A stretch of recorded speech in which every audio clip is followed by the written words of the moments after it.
For 187 mornings, the same woman sat beside me on the 7:12 bus, and we never once said more than 4 words to each other. Then on morning 188, her seat was empty, and I realized I didn't even know her name. My name is Nathan Cole. I'm 31. I work nights doing dispatch for a regional trucking company, which means my mornings start when most people's mornings are already half over. I take the 7:12 city bus from Larkspur Street to the depot on 9th, 26 minutes door to door if the lights cooperate, and for almost half a year, that 26 minutes belonged to a stranger and me. I noticed her the first week mostly because she sat in the same seat every single day, 3rd row from the back, I'll side, even though the bus was rarely full enough to require that kind of loyalty to a single cushion. She had dark blonde hair pulled into a low knot that always looked like it had been done in a hurry and somehow still looked intentional. She wore the same grey peacoat through most of the cold months and carried a canvas bag that bulged with what I eventually guessed were folders, because once, when the bus hit a pothole hard enough to rattle the windows, 2 of them slid halfway out and I caught a glimpse of handwriting that looked like a teacher's, careful and slanted and covered in red pen marks that weren't hers. The first morning I sat beside her, it wasn't a choice exactly. The bus was crowded because of construction rerouting traffic from 2 other lines, and the only open seat left was the one next to her. I asked if it was taken. She said no, moved her bag onto her lap without looking up from her phone, and that was the whole conversation. I didn't think anything of it. People share bus seats with strangers every day and never speak again. Except the next morning, the bus was nearly empty, and I still sat beside her. I told myself it was habit. I told myself the window seat farther up had a draft. I told myself a lot of things that week that weren't quite true, and by the second week, we had developed something that wasn't a friendship and wasn't quite a routine either. It was smaller than that.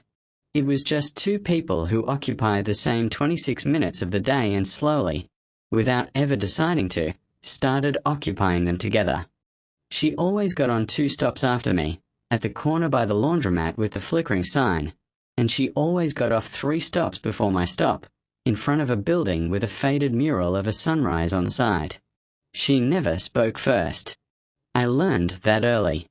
If I said nothing, she said nothing, and the ride would pass in comfortable silence with her reading something on her phone or staring out the window like she was working through a math problem in her head. But if I said something small, she always answered, and her answers were never the kind you could shrug off as polite filler. "Cold one," I said one morning in November, nodding toward the frosted window. She glanced at the glass like she was checking my work. "Colder than yesterday," she said. "Warmer than tomorrow, probably. You sound very confident about tomorrow." I checked. She said it flatly, almost daring me to find that funny, and when I laughed, the corner of her mouth twitched in a way that told me she'd been hoping I would. That was how it went for weeks. Small trades. A comment about the weather. A complaint about the bus being late. Once, she made a joke about the driver's taste in radio stations that made me laugh hard enough that 2 other passengers turned around, and she looked almost embarrassed by how pleased that made her. I didn't know her name for the first month. I didn't ask, because asking felt like it would change something, like naming a thing makes it real in a way that can also make it fragile. I had names for her in my head instead. Folder Woman, because of the canvas bag. Tuesday Smiler, because she always seemed slightly lighter on Tuesdays, though I never figured out why. Mostly, I just thought of her as the woman from the bus, which sounds careless written down, but at the time it felt like the opposite. It felt careful. Like I was protecting something by not rushing it. I learned small true things about her the way you learn the shape of a house by walking past it every day instead of going inside. She always had coffee in a chipped blue thermos, never a disposable cup, which told me she cared about small wastes most people didn't think about. She read actual paperback books, never a phone screen for reading, only for texting, which she did rarely and always with her thumb moving fast like she was annoyed at whoever was on the other end. She had a habit of tapping 2 fingers against her knee when the bus slowed for a red light, 3 taps, then stillness, like she was counting something only she understood. By December, we had a routine inside the routine. I always offered her my newspaper, the free one from the rack by the depot, and she always took the crossword page out of it and left me the rest. I never finished a crossword in my life, and she always finished hers before her stop, sometimes with a pen, which felt like a small act of arrogance I found unreasonably attractive. "You're cheating," I told her once, nodding at the pen. "It's called confidence," she said without looking up. "You should try it sometime." "I think I'm allergic." That got the half smile again, the one that always made me feel like I'd won something small but real. It was the second week of January when I finally learned her name, and it happened by accident, the way most important things seem to happen. A man got on the bus near her stop, older, in a wrinkled suit, and called out across the aisle, "Sophie, your father's looking for you," before sitting down 2 rows up like he hadn't just handed me a gift. She went stiff for a second, the kind of stiff that told me there was a story behind that man and that sentence, but then she relaxed, gave the man a short nod, and went back to her book. "Sophie," I said quietly once the man had settled in. She glanced at me sideways. "You weren't supposed to hear that." "I have ears. They're mostly decorative, but they work." That earned a real laugh this time, not the half smile, an actual laugh, short and surprised out of her like she hadn't expected to give it away that easily. "So now you know my name and I still don't know yours," she said. "That feels unfair." "Nathan," I said. "Nathan Cole." She repeated it once, quietly, like she was testing the weight of it. "Nathan Cole," she said. "Sounds like someone who fixes things." I work dispatch. I mostly tell other people where to fix things. Close enough. After that morning, something shifted, small but real, the way a single loose stone can change the whole balance of a wall.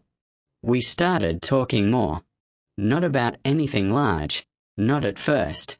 She told me she taught middle school art 3 days a week and tutored on the other 2, which explained the folders and the red pen and the careful slanted handwriting that wasn't hers. I told her about growing up 2 towns over, about a father who'd wanted me to take over his hardware store and a son who'd wanted anything but that, about how dispatch work let me sleep through the parts of the day I didn't much care for anyway. She had a way of listening that made you feel like you were being studied for a portrait, not interrogated, just observed closely enough that you wanted to be worth the attention. When I mentioned my mother had passed 3 years back, she didn't say sorry the way most people do, like the word was a doormat you wipe your feet on before moving to easier ground. She just said, "That's a hard kind of quiet to carry," and let the silence after it sit there instead of rushing to fill it with comfort that wasn't really comfort at all. I started noticing the small architecture of her days, the way you start noticing the structure of a song after you've heard it enough times that the surface stops being the only thing you hear. Mondays she was always a little rumpled, hair escaping the knot faster than usual, because Sunday night she graded the weekend's homework until close to midnight and never built in enough sleep to recover from it. Wednesday she carried an extra granola bar in her bag, which she eventually admitted was for a student in her 3rd period class whose family was going through something she didn't talk about in detail but clearly thought about more than she let on. Friday she always smiled wider, not because the week was over, she told me once, but because Friday was the one day she let herself stop at the bakery near her building and buy something just because she wanted it, no occasion required. I want to be honest about something, because the version of this story where I say I knew exactly what was happening the whole time would be a lie. I didn't let myself think the word the way it deserved to be thought. I told myself it was just nice having someone to talk to on a boring ride. I told myself a lot of people make workweek friends they never see outside of work. I told myself this was that, smaller, simpler, easier to carry than it actually was. There was a morning in late January, weeks before the rain, when I almost said something true and lost my nerve at the last second. The bus had stalled for 10 minutes near a stalled delivery truck, long enough that the small talk ran dry and the silence between us turned into something with weight to it. Sophie had been looking at me, not subtly, The kind of look you give someone when you're deciding whether to say a thing out loud. "You're staring," I told her, mostly to break the tension before it broke me first. "I'm deciding something," she said. "What kind of something?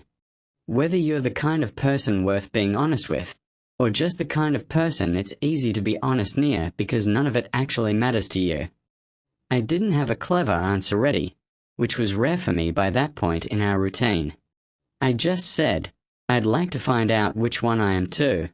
She nodded slowly, like that was an acceptable answer even if it wasn't the bold one she might have wanted, and the bus had lurched back into motion, and the moment passed without either of us pushing it further.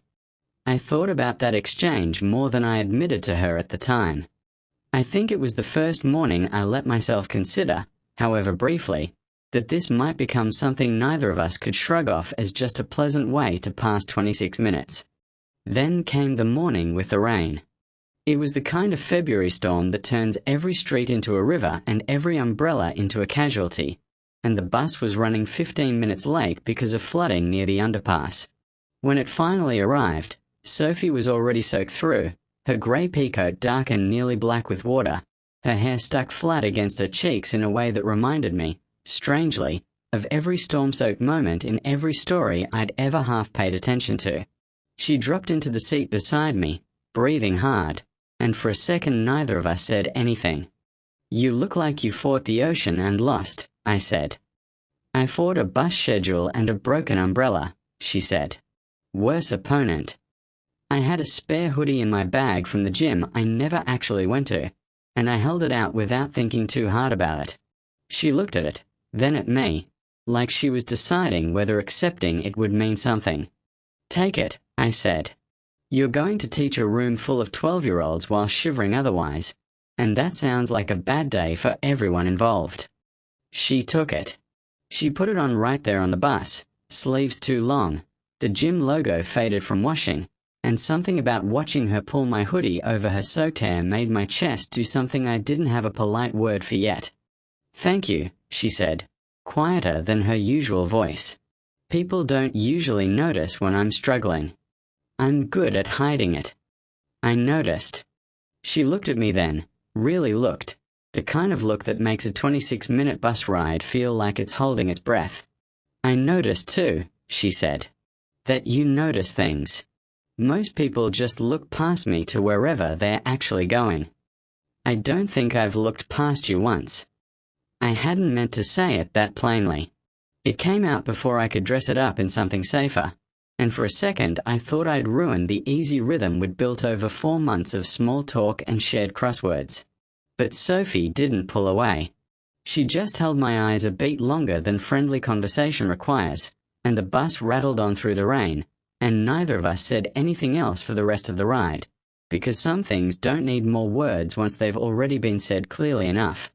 After that morning, the rides changed shape again. We sat closer, not on purpose, just naturally, the way two people drift toward each other when the space between them has stopped feeling necessary. She started telling me things she hadn't told me before. About her engagement that had ended 2 years earlier, a man named Patrick who'd wanted a version of her that matched his 5-year plan better than the actual woman sitting next to me did. About how she'd moved back in with her father afterward, temporarily, which had stretched into 8 months because temporarily has a way of doing that when you're licking wounds nobody else can see. I told her things too. About a relationship I'd let drift apart through nothing but neglect, the kind of ending that doesn't have a dramatic final scene, just a slow fade until you both stopped noticing the other person left the room.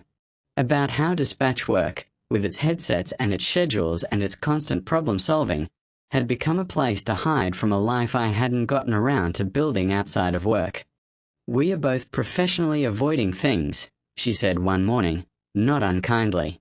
"Speak for yourself." "I'm very actively avoiding things. There's effort involved." That got the Real laugh again, and I started keeping a private count of how often I could earn it.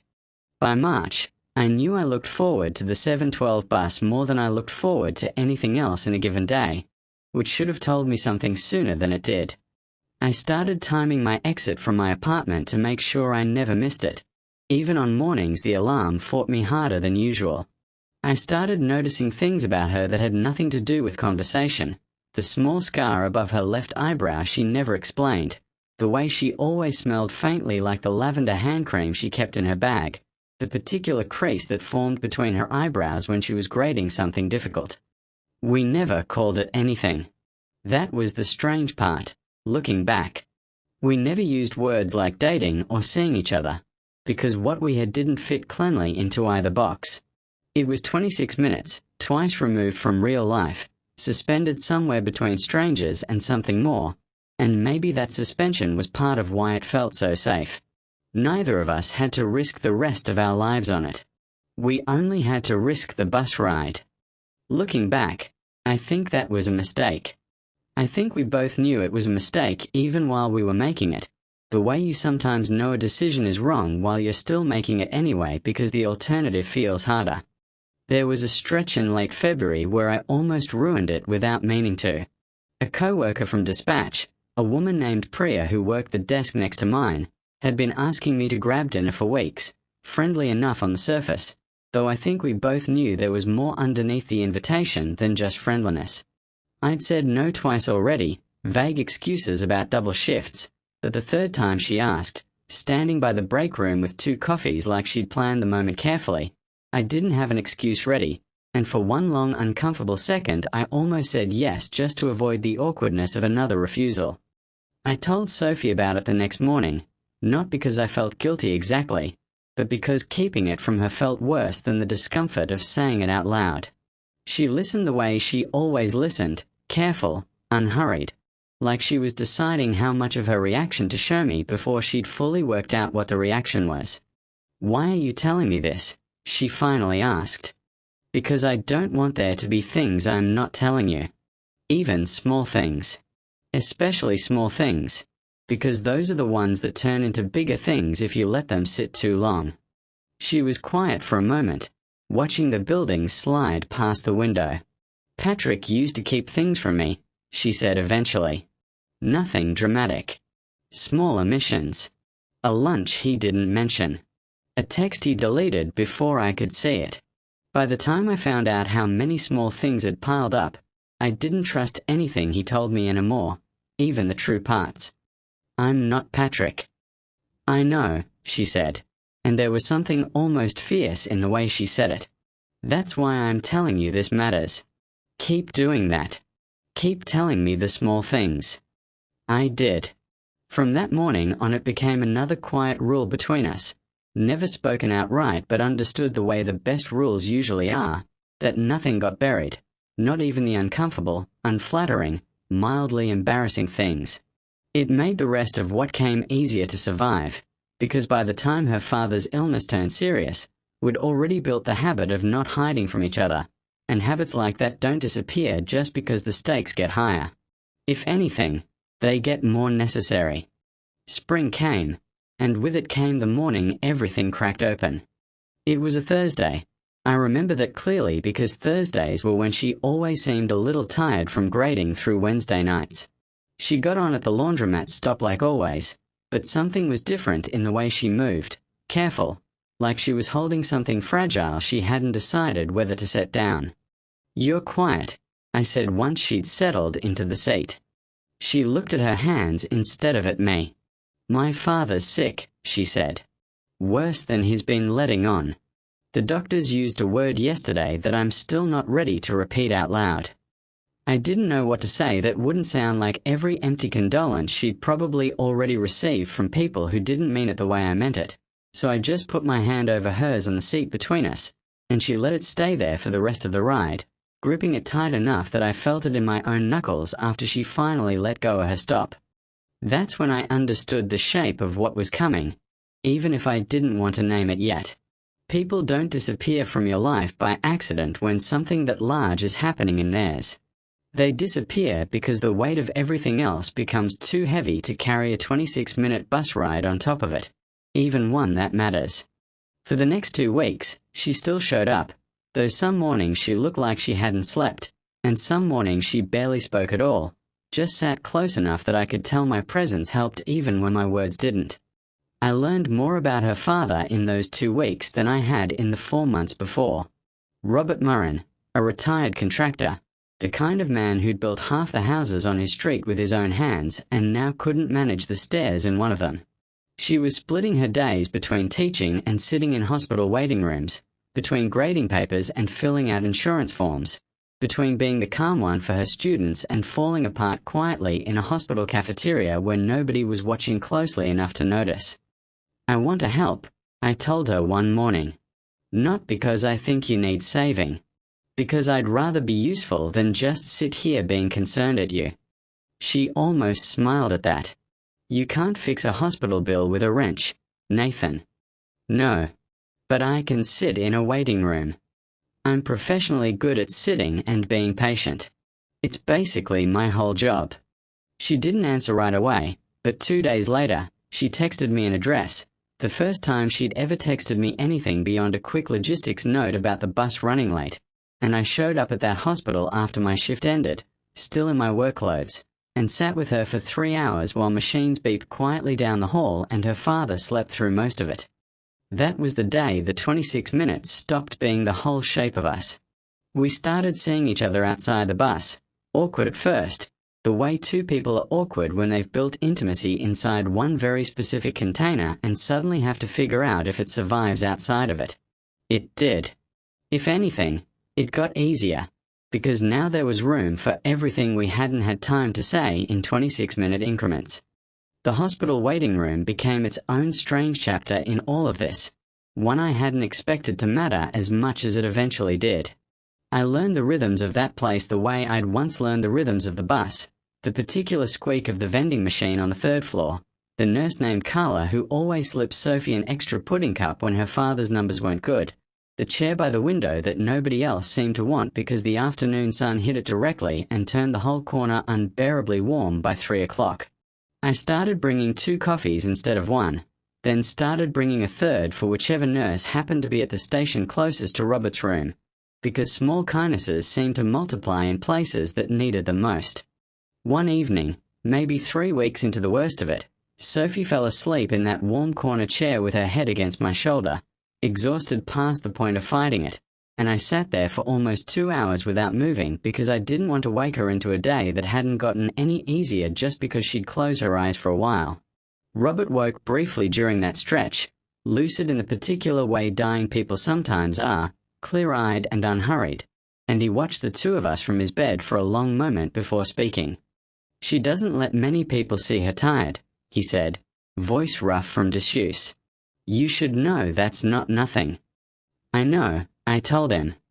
"I'm trying to be someone worth seeing tired in front of." He almost smiled at that, the kind of smile that takes real effort when your body's mostly given up on easy things. "Good answer," he said, and then he was asleep again, and I sat there in the warm corner with Sophie's weight against my shoulder and Robert's words settling into me like something I intended to carry for a long time. I met her father once, briefly, on a good day when he was lucid and sharp enough to look at me for a long moment and say, "You're the one from the bus," the way Sophie had described it to him, and something about hearing our whole strange beginning reduced to 4 words by a dying man made it feel both smaller and more important than it had before. Then, on a Tuesday in late April, Sophie's seat was empty. I told myself it was nothing. People miss buses. People have early appointments. I rode the 26 minutes alone, watching the laundromat stop, come and go with nobody stepping on, and I told myself there was a reasonable explanation, and there was, but it wasn't a small one. She texted me that night. "Dad passed this morning. I'm sorry I didn't tell you sooner." I didn't know how to say it without it becoming real. I went straight to her father's house, the one he'd built half of with his own hands, and found her sitting on the front steps in the dark, still in yesterday's clothes, staring at nothing. I sat down beside her without saying anything, because some things don't need words right away, and we stayed like that for a long time before she finally spoke. "I don't know how to do this part," she said. "The part where the world keeps going and I'm supposed to keep going with it." "You don't have to do it today," I said. "You just have to do today. That's all anybody can manage." She leaned her head against my shoulder then, and I felt something settle between us that the bus had never quite been able to hold, something heavier and more permanent, the kind of closeness that gets built not in easy mornings but in the hard nights that follow them. The weeks after that were difficult in ways I hadn't expected. Grief doesn't move in straight lines, and Sophie's came in waves that knock her sideways when she least expected it, sometimes in the middle of grading papers, sometimes in the produce aisle of a grocery store for no reason she could explain. I learned how to be present without trying to fix what couldn't be fixed, how to sit with her in the bad moments instead of rushing her toward better ones, because rushing grief only teaches people to hide it better, not to heal it faster. She stopped riding the bus for almost a month, taking time off from teaching to handle the estate, the house, the slow administrative cruelty that follows every death. I missed those 26 minutes more than I expected to. I kept catching myself glancing at the empty seat from habit, the way you reach for a light switch in a room you've already left. When she finally came back to the route, it wasn't the same, not exactly, but it was something steadier underneath the difference. She sat closer without thinking about it. She didn't perform okayness the way she had in the early weeks of grief, the brittle smile people wear like armor. She just sat there, sometimes quiet, sometimes talking, always honest about which mood she was in that particular morning, and I realized that honesty was a kind of gift she'd never been able to give Patrick, the kind that only comes once someone has decided you're safe enough to be fully seen by. "You're different with me than you were in February," I told her one morning in June, the windows finally down enough to let summer air into the bus. "Grief does that," she said. "It either breaks people or it strips away everything fake. I think it stripped me down to whatever's actually true." "And what's actually true?" She looked at me for a long moment before answering, the kind of look that made the rest of the bus disappear the way it had that rainy February morning. "That I don't want to spend my mornings sitting next to you by accident anymore," she said. "I want to spend them sitting next to you on purpose."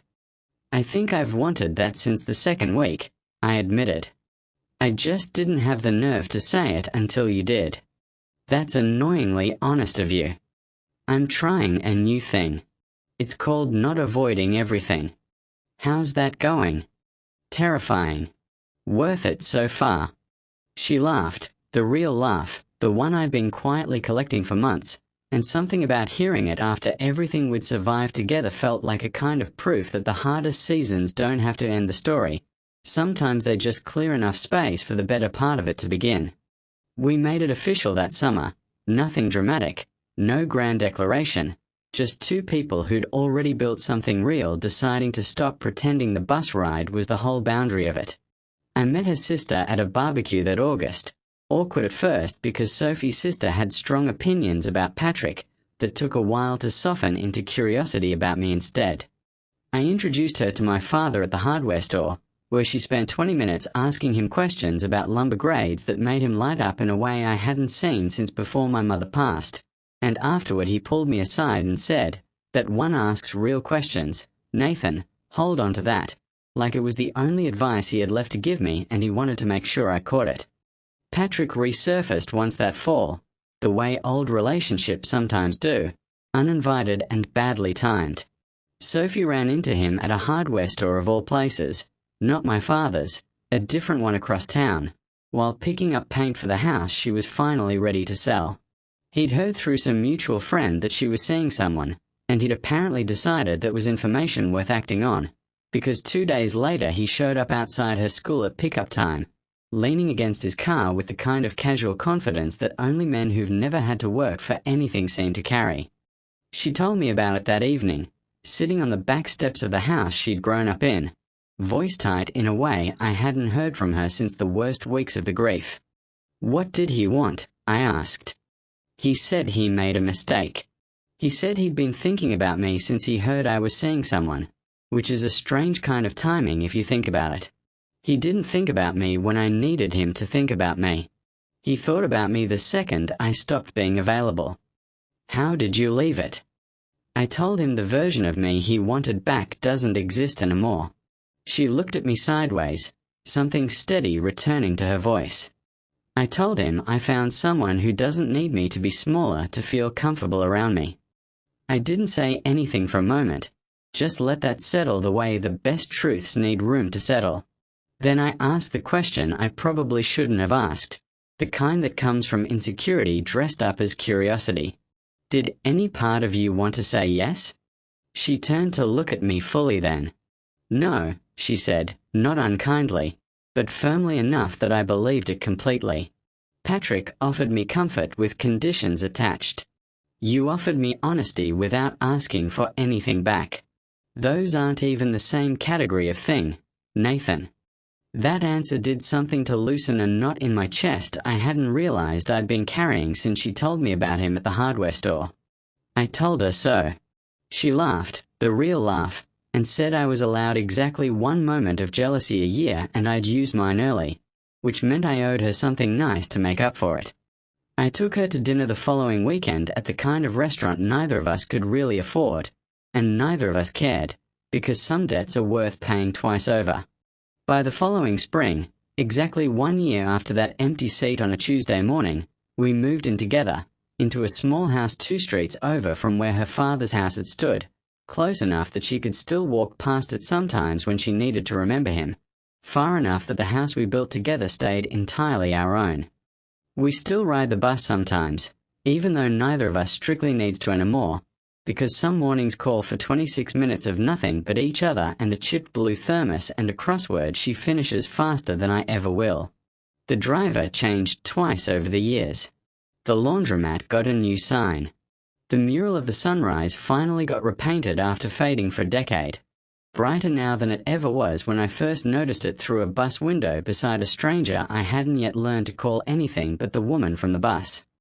I think about that empty seat sometimes. The one that started all of this by being missing rather than full. It's strange how absence can teach you more about a thing's importance than presence ever managed to. For 187 mornings, I let myself believe the bus ride was simply pleasant, a small kindness I happened to share with a stranger who became less strange one crossword at a time. It took an empty seat on morning 188 to show me what I'd actually built without noticing I was building it. Sometimes the things that matter most don't announce themselves while they're happening. They only become visible in the shape of their absence, the way you don't notice how much warmth a person brings into a room until the chair beside you is suddenly, unbearably cold. I think about Priya occasionally too, though not in the way I once worried I might.